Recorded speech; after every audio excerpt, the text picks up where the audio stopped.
How to virtually participate in Launch America, Vice President Pence highlights the nation's return to human spaceflight, and honoring a legendary astronomer. A few of the stories to tell you about this week at NASA. On May 20th, astronauts Bob Behnken and Doug Hurley arrived at our Kennedy Space Center in Florida ahead of their launch on NASA's SpaceX Demo 2 test flight to the International Space Station. 2 days later, the mission got the formal go-ahead for a May 27th launch attempt at a flight readiness review. The mission, targeted for launch from Kennedy's historic Launch Complex 39A, is being celebrated as Launch America, marking the first human spaceflight from the U.S. since the end of the Space Shuttle era.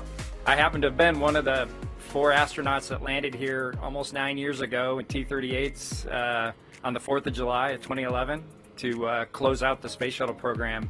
So it's incredibly humbling to be here to start out the next launch from the United States. As graduates of military test pilot schools, if you gave us one thing that we could have put on our list of dream jobs that we would have gotten to have someday, it would have been to be aboard a new spacecraft, be conducting a test mission aboard that spacecraft, and Doug and I get that chance to do it. So we're thankful for that opportunity.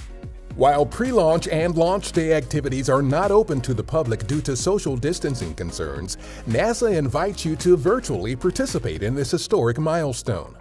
In addition to continuous launch day to docking day coverage on NASA television, virtual activities include a NASA social as well as activities across our social media channels, including YouTube, Twitter, Facebook, Instagram, and LinkedIn.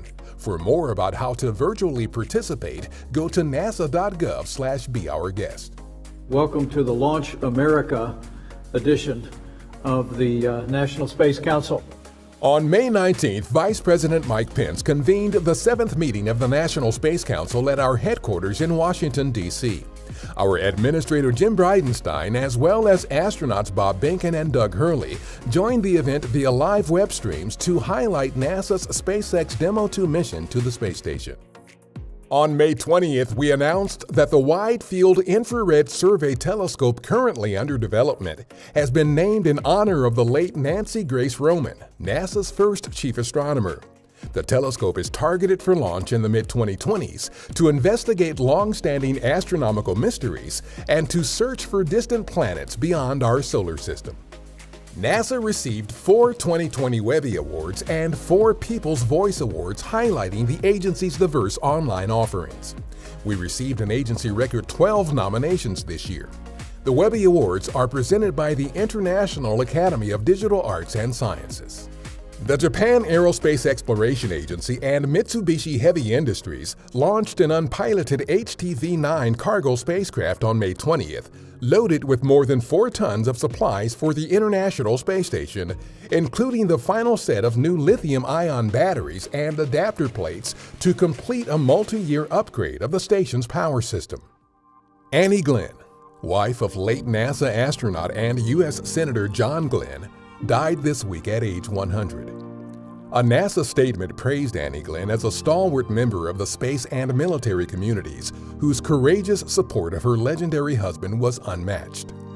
The statement also noted her lifelong public service on behalf of children, the elderly, and the disabled. That's what's up this week at NASA. For more on these and other stories, follow us on the web at nasa.gov/twan.